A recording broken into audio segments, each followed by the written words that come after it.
ሰላም ጤና ይስጥልን የተወደዳችሁና የተከበራችሁ የጣና ዴይሊ ቤተሰቦች በያላችሁበት የዓለም ዳርቻ አክብሮታዊ ሰላምታችን ይድረስ እያልን የግንቦት 14 ቀን 2018 ዓ.ም የሰዓቱ ዜናችን ተጀምሯል። በቅድሚያም ለሰዓቱ ዜናችን የመረጥናቸውን ዜናዎች ርዕሶቹን አስቀድመን እናስደምጣችኋለን። የብልጽግናው ጄኔራሎች ፋኖን አመድ አድርገነዋል፣ በጫካ በትነነዋል በሚል የሚነዙት የድል ዲስኩር መሬት ላይ ካለው የጦር ሜዳ እውነታ ጋር ፈጽሞ ተጋጭቷል። በአማራ ክልል የፋኖ ተጋድሎ ከመቼውም ጊዜ በላይ ተጠናክሮ በመቀጠሉ ብልጽግና ያቀረበው በ97 በመቶ የክልሉ ክፍል አስቻይ የጸጥታ ሁኔታ አለ የሚል የምርጫ ሪፖርት ከእውነታው የራቀ መሆኑ ተጋልጧል። ይህን የጄኔራሎችን መግለጫና የጦር ሜዳውን ሀቅ ሆድና ጀርባ መሆን እንዲሁም ውዝግብ ያስነሳውን የጸጥታ ሪፖርት ጀርባ በማጋለጥ እጅግ አስገራሚና ሚስጥራዊ መረጃዎችን ያካተተ ጥልቅ ትንታኔ ይዘናል፣ ይደመጣል። የናይሮቢው ማዕበልና የአዲስ አበባው ዝምታ፣ በአህጉራችን ደግሞ የኑሮ ውድነቱና የነዳጅ ዋጋ ንረቱ በኬንያ ያስነሳው ህዝባዊ ማዕበል የዊልያም ሩቶን አስተዳደር ከመሰረቱ እያናወጠው ይገኛል። ይህ የጎረቤት ሀገር የህዝብ ቁጣ በከፋ ኢኮኖሚ ቀውስ ውስጥና የኑሮ ስቃይ ቆናዋ ሞልቶ እየፈሰሰባት ወደምትገኘው አዲስ አበባ ሊዛመት እንደሚችል ፖለቲካዊ መልክዓ ምድሩን በሚገባ የፈተሸ ዝርዝር ትንታኔ ይዘን ቀርበናል። ብልጽግናው በፈጠረው ጫና ምክንያት ሀገሪቱ ያለችበትን ሁኔታ በዝርዝር እናስደምጣችኋለን። ወደ ዓለም አቀፉ ዘገባችን ስናልፍ ደግሞ ከስትራቴጂካዊው የሆርሙዝ ሰርጥ የነዳጅ ውጥረት እስከ አሜሪካ የታይዋን የጦር መሳሪያ ሽያጭ ድንገተኛ እገዳ እንዲሁም ከእስራኤል ባለስልጣናት የሰብአዊ መብት ጥሰት እስከ ካናዳዋ አልበርታ ግዛት ያልተጠበቀ የመገንጠልና የሉዓላዊነት ጥያቄ ድረስ የዓለም የፖለቲካ ምት በፍጥነት እየተለዋወጠ ነው። እነዚህን እርስ በርሳቸው የተሳሰሩ ነገር ግን የዓለምን የሀያላን ሚዛን እያናጉ ያሉ ክስተቶችን በዝርዝር ይዘናል። እስከ ፍጻሜው አብራችሁ እንድትቆዩ እየጋበዝን ወደ ዝርዝር ዜናዎቹ እናልፋለን።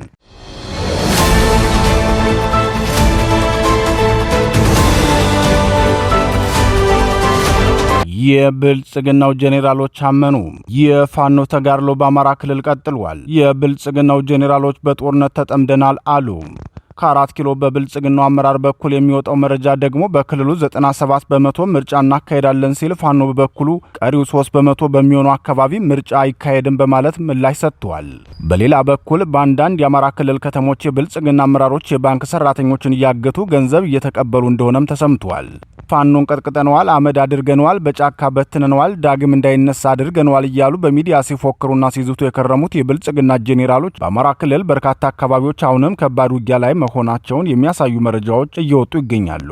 የብልጽግና ሰራዊት የስድስተኛ እዝ ዋና አዛዥ ሜጀር ጄኔራል ብርሃኑ ጥላውን በምስራቅ ጎጃም ዞንና በኦሮሚያ ክልል ሰሜን ሸዋ ዞን ውጊያ ላይ መሆናቸውን ገልጸዋል። በምስራቅ ጎጃም ዞን በስናን፣ ጎዛምን፣ በደባይና በቆየ ወረዳ አካባቢዎች በተለይም በየቦቅላ፣ የሰንበት፣ ምስላዋሽ፣ ደብረ ዘይት፣ በአምስቲያ ዚላን እና ሮብ ገበያ በዚህ ሳምንት ብቻ ውጊያ እያደረጉ እንደሆነ በሰራዊቱ ድረገጽ ላይ ከሰፈረው መረጃ ጣና ዴይሊ ለመረዳት ችላለች። በተያያዘ መረጃ የደቡብ ዕዝ ምክትል የኦፕሬሽን አዛዥ ሜጀር ጄኔራል ደስታ ተመስገን ከፍተኛ ምት የደረሰበትን ሰራዊት ሲያጽናኑ ታይተዋል። በተለይም በደቡብ ወሎ ዞን አማራ ሳይንት አጅባር ከተማና አካባቢው ላይ ከፍተኛ ውጊያ እንደነበር የብልጽግናው መከላከያ አምኗል።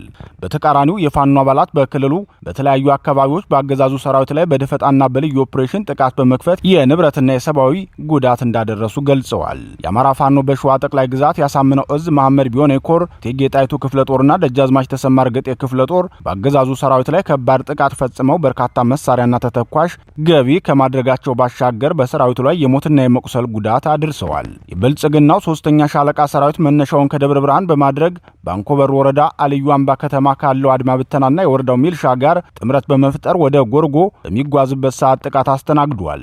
ፋኖ ከአረዳ በቦር ውድማ እስከ ኩሬ አምባ ያለውን መስመር በመዝጋት ሰራዊቱ ቦር ውድማና ኩሬ አምባ ላይ ሲደርስ ከሌሊቱ 10 ሰዓት ተኩል ጀምሮ በጨበጣ ባደረገው የሰዓታት ውጊያ የብልጽግናው ጦር ክፉኛ ተጎድቷል። ውጊያው ከጎርጎ ከተማ ጀምሮ እስከ ዲርጉባ ድረስ የቀጠለ ሲሆን በዚህ ወረዳ በጎርጎ ዙሪያ በበርበሬ ውሃና በእንዶዴ በተባሉ ቦታዎችን በስፋት ተካሂዷል።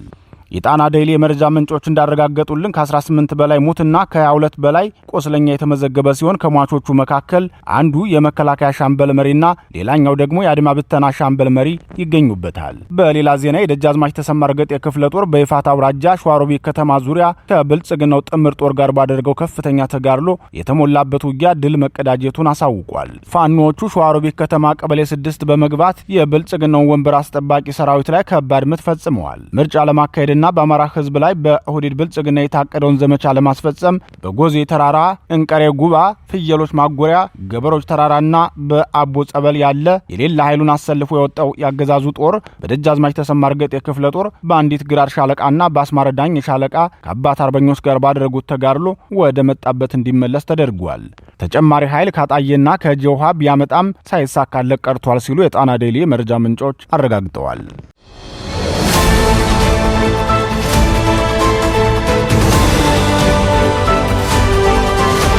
በነፋስ መውጫ ከተማ የባንክ ኃላፊዎች ላይ ያነጣጠረ እገታና የገንዘብ ቅሚያ መበራከቱን ነዋሪዎቹ ገለጹ።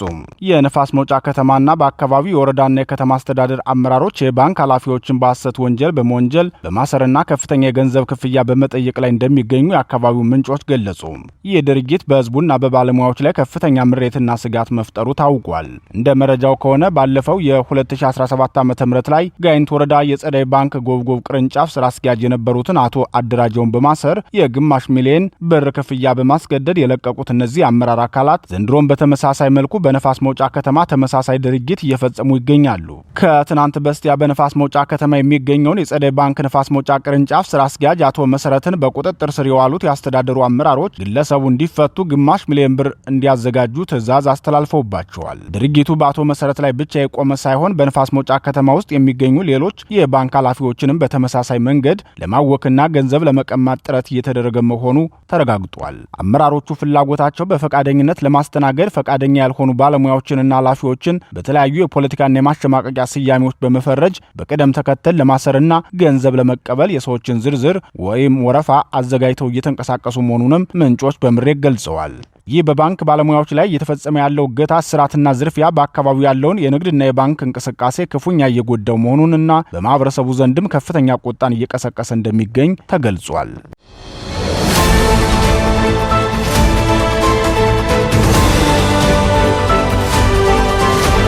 በሰባተኛው ጠቅላላ ምርጫ የጸጥታ ሪፖርት ላይ የተነሱ ውዝግቦችና የፓርቲዎች አቋም።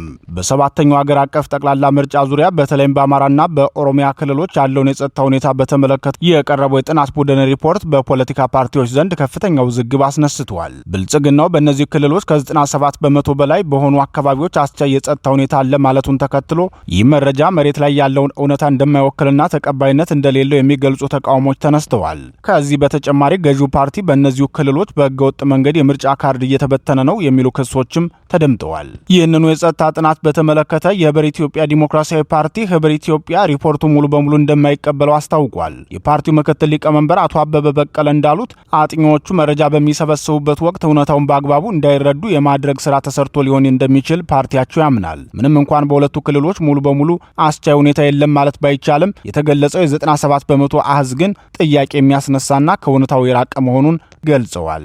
ይሁን እንጂ ፓርቲያቸው ከነዚህ ክልሎች ውጭ ስላሉ አካባቢዎች የቀረበውን ሪፖርት ትክክለኛነት እንደሚቀበል አመላክተዋል። በተቃራኒው የህዳሴ ፓርቲ የቀረበውን ሪፖርት ሙሉ በሙሉ እንደሚቀበለው አረጋግጠዋል። የፓርቲው ሊቀመንበር የማነ አሰፋ እንዳብራሩት ጥናቱ ከሲቪል ማህበረሰብ፣ ከፖለቲካ ፓርቲዎችና ከምርጫ ቦርድ የክልል አስተባባሪዎች በተውጣጡ ገለልተኛ አካላት የተሰራ ነው።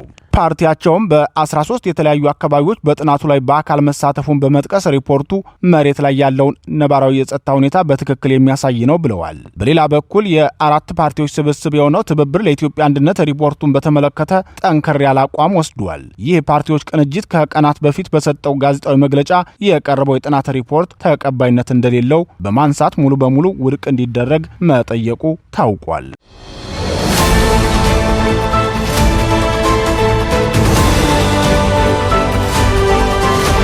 የሆርሙዝ ሰርጥና የኬንያው አመጽ በኢትዮጵያ ላይ የደቀነው ስጋት። በኬንያ የተቀሰቀሰው ህዝባዊ አመጽና የፕሬዝዳንት ዊልያም ሩቶ አስተዳደር የሰጠው ምላሽ በዓለም አቀፍ ደረጃ ከፍተኛ መነጋገሪያ ሆኗል። በሌላ በኩል በስትራቴጂካዊው የሆርሙዝ ሰርጥ አካባቢ ያለው አለመረጋጋት የአፍሪካ ሀገራትን የኑሮ ውድነት ይበልጥ ያባባሰው ሲሆን ይህም የበርካታ አምባገነኑ የአፍሪካ መሪዎችን ወንበር እየነቀነቀ ይገኛል። በኬንያ የተጀመረው ህዝባዊ አመጽ በተመሳሳይ የኢኮኖሚና የፖለቲካ ጫና ውስጥ በሚገኙ ሌሎች የአፍሪካ ሀገራትም ሊቀጥል እንደሚችል እየተዘገበ ነው። በተለይም የብልጽግናው መሪዎች ስልጣን ላይ የሚደቀኑና እድሜያቸውን ባጭሩ ሊቀጩ ከሚችሉ ዋና ዋና ችግሮች መካከል በኢትዮጵያ ሕዝብ ላይ የተከሰተው የከፋ ድህነትና የትራንስፖርት ዋጋ መናር ዋነኞቹ መሆናቸውን የፖለቲካ ተንታኞች ያመላክታሉ። እናንተ ዝም በሉ እኔ ላሞኛችሁ በሚል አካሄድ የሚንቀሳቀሰው የብልጽግና መንግስት ማታ የነዳጅ ችግር ተቀረፈ ብሎ ዜና ካስነገረ በኋላ ጧት ታሪፍ እንደሚጨምር ነዋሪዎች በምሬት ይናገራሉ። በአሁኑ ሰዓት በተለይ የአዲስ አበባ ህዝብ ስቃይና መከራ ቆናው ሞልቶ እየፈሰሰ ባለበት ሁኔታ ብልጽግናው የሚፈጥረው ተጨማሪ ጫና ለውድቀቱ ማፋጠኛ እየሆነ ነው ሲሉ የፖለቲካ ተንታኞች ይገልጻሉ። በአዲስ አበባ ከተማ አሁን ላይ የሚጠበቀው አንድ ኮሽታ ብቻ እንደሆነ የሚናገሩት ተንታኞቹ በከተማዋ ተቃውሞ ከተቀሰቀሰ ጉዳዩ ከኬንያው አመጽ በባሰ ሁኔታ አገሪቱ ላይ የማይበርድ ከፍተኛ ቀውስ ይፈጥራል ብለዋል። ለዚህም እንደ ምክንያት የሚያስቀምጡት ከአዲስ አበባ ውጭ ያለውን የአገሪቱን ሰፊ ክፍል በቁጥጥር ስሩ ያደረገው የታጠቀ ኃይል መኖሩን ነው። የኬንያው ፕሬዝዳንት ዊሊያም ሩቶ በነዳጅ ዋጋ መናርና በኑሮ ውድነት ምክንያት የተቀሰቀሰውን መጠነ ሰፊ የህዝብ ተቃውሞ እንዲሁም በአገር አቀፍ ደረጃ የተደረገውን የትራንስፖርት የሥራ ማቆም አድማ ተከትሎ መንግስት በሰኔ ሐምሌ 2018 ዓ.ም የዋጋ ማስተካከያ ተመን ላይ የናፍጣ ዋጋን እንደሚቀንስ አስታውቀዋል። ሮይተርስ እንደዘገበው ፕሬዝዳንት ሩቶ ዛሬ በቴሌቪዥን ባደረጉት ንግግር በሸማቾች ላይ የሚደርሰውን ጫና ለማቃለልና የነዳጅ ማደያ ዋጋን ለማረጋጋት ታሳቢ ካደረጓቸው እርምጃዎች መካከል የናፍጣ ዋጋ በ1 ሊትር በ10 የኬንያ ሽልንግ እንደሚቀንስ ተናግረዋል። ውሳኔው ለህዝብ ይፋ የተደረገው የህዝብ ትራንስፖርት ኦፕሬተሮች የነዳጅ ዋጋ በከፍተኛ ሁኔታ ማደጉን በመቃወም በመላው ኬንያ በ2 ቀናት የዘለቀ የሥራ ማቆም አድማ ካደረጉ ከጥቂት ቀናት በኋላ ነው። በተቀሰቀሰው ተቃውሞ በርካታ ሰዎች መሞታቸውና ወደ 30 የሚጠጉ ሌሎች መቁሰላቸው የተዘገበ ሲሆን ክስተቱም ከኃይል አቅርቦት ዋጋ መጨመር ጋር ተያይዞ በናረው የኑሮ ውድነትና የህዝቡን ከፍተኛ ቅሬታና ተቃውሞ ያንጸባረቀ እንደነበር ተገልጿል።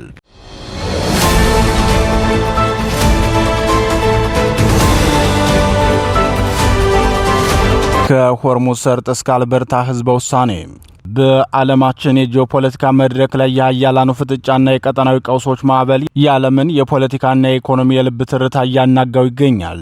በአሜሪካና በኢራን መካከል ያለው የረጅም ጊዜ ውጥረት መጠነኛ የልዩነት መጥበብና የሰላም ንግግር ተስፋዎችን ቢያሳይም የኢራኑ ፕሬዝዳንት መስዑድ ፔዜሽኪያን ሀገራቸው ለማስገደድና ትጥቅ ለመፍታት እንደማትንበረከክ በቆራጥነት ማሳወቃቸው የዲፕሎማሲውን መንገድ አሻሚ አድርጎታል። አልጀዚራና ጂኦ ኒውስ እንደዘገቡት የሰላም ጭላንጭሎች ቢታዩም ኢራን በስትራቴጂካዊው የሆርሙዝ የባህር ወሽመጥ ላይ ያላትን የቁጥጥር ካርታ ይፋ ማድረጓን ተከትሎ በዓለም አቀፍ ገበያ ላይ የድፍድፍ ነዳጅ ዋጋን በከፍተኛ ሁኔታ ማሸቀቡን ሮይተርስ አመላክቷል።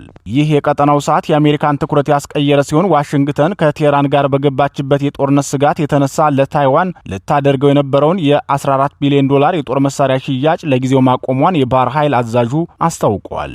ይህም የመካከለኛው ምስራቅ ቀውስ የሩቅ ምስራቁን የጸጥታ ሚዛን እንዴት እያናጋው እንዳለ ግልጽ ማሳያ ሆኗል። ከዚሁ ከመካከለኛው ምስራቅ ሳንወጣ የእስራኤልና ጋዛ ጉዳይ ሌላኛው የዓለም አቀፉ ማህበረሰብ አበይት መነጋገሪያ ሆኖ ቀጥሏል። ዲሞክራሲ ናው ይዞት በወጣው ዘገባ መሰረት ወደ ጋዛ ሰርጥ የሰብአዊ እርዳታ ለማድረስ ሲጓዙ በባህር ላይ በእስራኤል ጦር ተይዘው የነበሩ የሱሙድ ፍሎቲላ አባላት የሆኑ ከ400 በላይ ዓለም አቀፍ የሰብአዊ መብት ተሟጋቾች በእስር ከቆዩ በኋላ ተለቀው ወደ የሀገራቸው እንዲባረሩ ተደርጓል። ይሁን እንጂ አንድ የእስራኤል ቀኝ ዘመም ሚኒስተር በአክቲቪስቶቹ ላይ ያሳዩት አሳዛኝ የቪዲዮ ምስል በዓለም አቀፍ ደረጃ ከፍተኛ ውግዘትን እያስከተለና የዲፕሎማሲውን መድረክ እያሞቀው ይገኛል።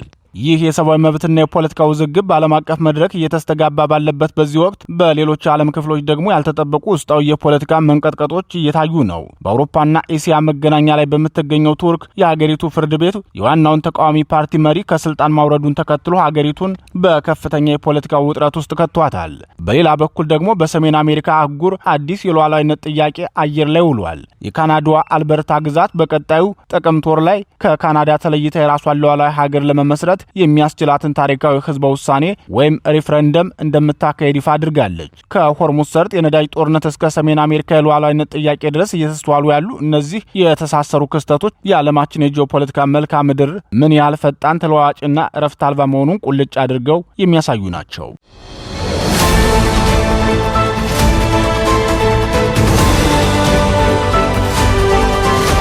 ክቡራትና ክቡራን የጣና ዴይሊ ቤተሰቦች የሰዓቱ ዜናችን የተከታተላችሁትን ይመስል ነበር። ምርጫችሁ ስለምታደርጉን እናመሰግናለን። ተሰናብተናችሁ ጤና ይስጥልን።